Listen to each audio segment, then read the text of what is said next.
Hello दोस्तों, कैसे हैं आप सब। आप सभी का एक बार फिर से स्वागत है मेरे UGC net home preparation YouTube channel पर।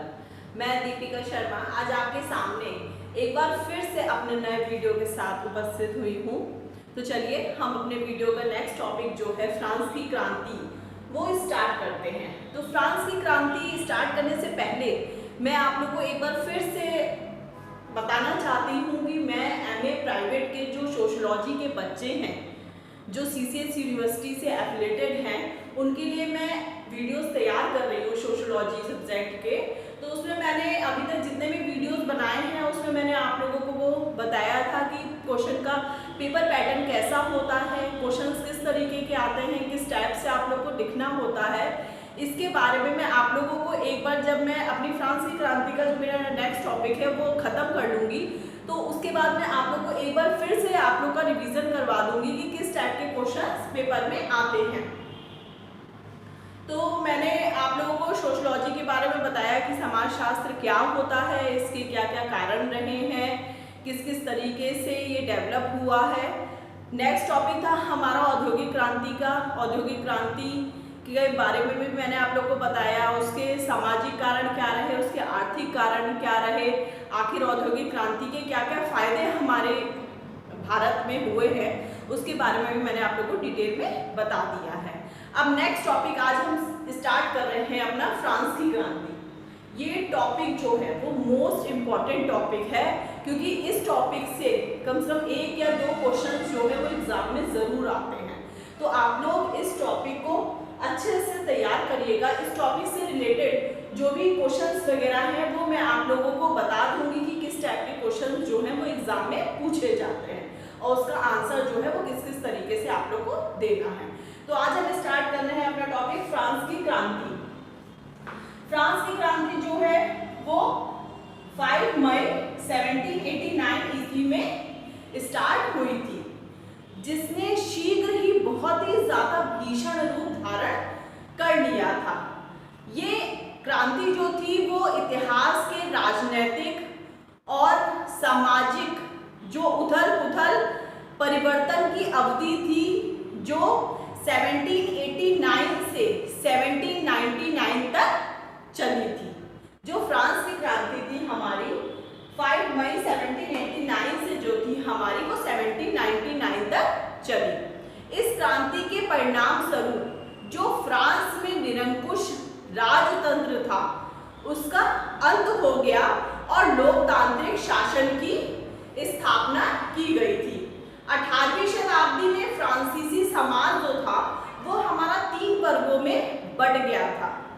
3 वर्ग जो थे हमारे थे। पहला हमारा जो वर्ग था वो था पादरी वर्ग।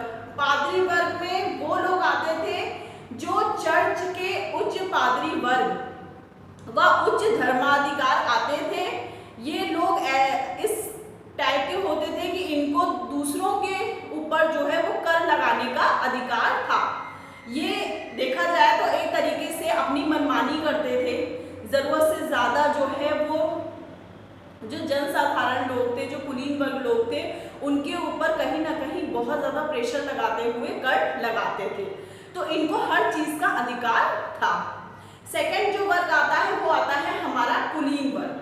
अब कुलीन वर्ग में क्या है, कुलीन वर्ग में जो थे आपके सामंत, उच्च प्रशासनिक अधिकारी एवं राजसी परिवार के लोग आते थे जो करों से मुक्त थे। उनके ऊपर कोई भी कर नहीं लगाया जा सकता था क्योंकि वो किसी भी उच्च पदाधिकारी के रहने वाले थे, वो राज्य घराने के रहने वाले थे, इसलिए उनको कोई भी किसी भी प्रकार का कर देने का अधिकार नहीं था। वो अपनी जिंदगी जो थे वो चैन से आराम से बिता रहे थे, उनके ऊपर कर का कोई भी प्रेशर नहीं था। अब जो ये कुलीन वर्ग वाले आते थे, ये कुलीन वर्ग वाले ऐसे होते थे जो करों से तो मुक्त थे, साथ साथ ये लोग अपने ऊपर फिजूल खर्च के काम करते रहते थे। इनको जो राजा थे, जो राजा लोग थे वो क्या करते थे, राजा का क्या काम होता है, राजा का काम होता है अपनी प्रजा की सेवा करना।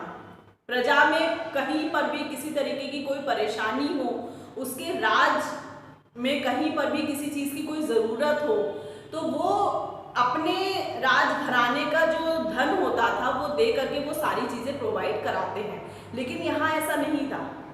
ये फ्रांस की क्रांति होने का पर्पस यही था कि जो निरंकुश राजा थे वो अपनी मर्जी से अपनी जिंदगी जी रहे थे, अपने ऊपर ही अपना धन जो था वो व्यय कर रहे थे।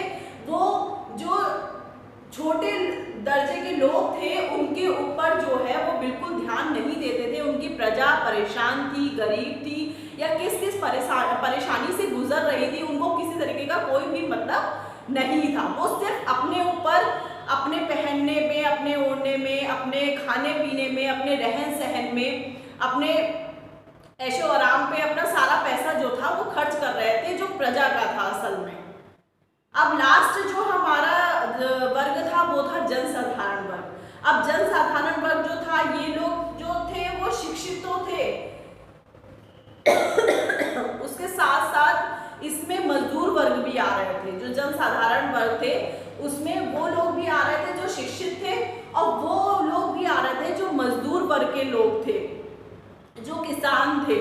इनको किसी भी तरीके का कोई अधिकार प्राप्त नहीं था, जबकि कम धन के वजह से ये अधिकार जो हैं, कम धन कमाने के बावजूद भी ये सारे अधिकार जो थे ये कुलीन वर्ग वाले लोगों को हासिल थे, क्योंकि वो राजघराने से थे, वो उच्च पदाधिकारी थे।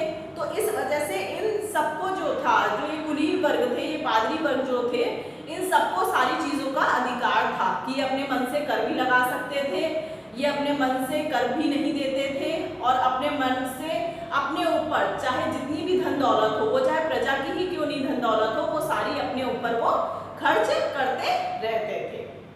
तो जो फ्रांस की क्रांति थी वो होने की वजह ही यही थी कि जो ये वर्ग थे उन लोगों ने कहीं ना कहीं जो जनसाधारण वर्ग था उसका बुरी तरीके से शोषण कर रखा था। तो इस वजह से जो फ्रांस की क्रांति हुई, वो जब कहते हैं ना जरूरत से ज्यादा जब परेशानियां या जुल्म जो है वो लोगों पर बढ़ जाता है, तो कहीं ना कहीं लोगों को उसके खिलाफ मजबूरी में आवाज उठानी ही पड़ती है।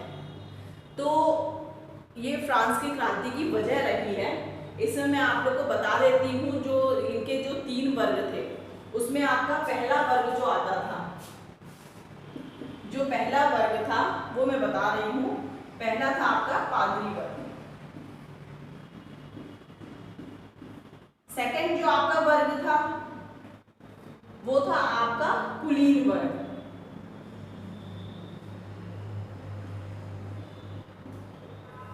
अच्छा, कुलीन वर्ग के नाम की वजह से हमें लगता है सुनने में कि हो सकता है कोई गरीब वर्ग हो या कोई मजदूर वर्ग हो, तो मैं भी थोड़ा सा कंफ्यूज हो गई थी उस चीज में। तो कुलीन वर्ग में जो है आपके वो जो सामंत होते थे उस टाइम में, या उच्च प्रशासनिक अधिकारी होते थे, या राजसी परिवार से यानी राजा के परिवार से कोई सदस्य होते थे, तो उनको हम कुलीन वर्ग कहते थे। वो कुलीन वर्ग के अंतर्गत आते थे। अब थर्ड था जो हमारा, वो था हमारा जनसाधारण वर्ग।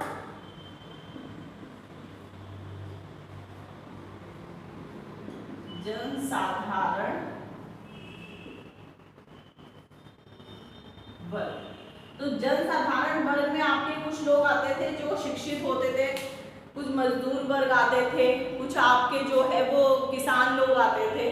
तो अधिकतर ऐसे लोग थे जिन बेचारों को जो कर होता था वो देना पड़ता था, चाहे वो किसी भी स्थिति में हो, चाहे वो कर देने की स्थिति में हो चाहे ना हो, लेकिन उनको कर देने की अनुमति थी कि उनको कर देना ही देना है। तो आज मैंने आप लोग को फ्रांस की क्रांति का टॉपिक बताया है, उसमें जो 3 वर्ग आते हैं वो बताया है। अब मैं अपने नेक्स्ट वीडियो में आप लोगों को जो फ्रांस की क्रांति थी उसके राजनीतिक कारण, आर्थिक कारण, किस तरीके के कारण रहे हैं कि फ्रांस की क्रांति जो है हमारी स्टार्ट हुई, तो वो कारणों के बारे में आप लोगों को बताऊंगी। और जो भी टॉपिक्स मैं आप लोगों को पढ़ा रही हूँ उससे रिलेटेड मैं अपने किसी भी वीडियो में आप लोगों को उससे रिलेटेड जो क्वेश्चंस आते हैं एग्जाम में, एग्जाम का पैटर्न क्या है, मैं एक बार से फिर से आप लोगों को बताऊंगी अपने आगे के आने वाले वीडियोस में। आप लोग को मेरे वीडियोस पसंद आ रहे हैं तो प्लीज़ उनको लाइक कीजिए, सब्सक्राइब कीजिए और अपना इतना ही और ऐसा ही प्यार मेरे ऊपर बनाए रखिए। और मेरे चैनल्स को प्लीज़ सब्सक्राइब ज़रूर करिए ताकि सभी बच्चों को मेरी पढ़ाए हुए वीडियो से अच्छा लाभ मिल सके। Thank you.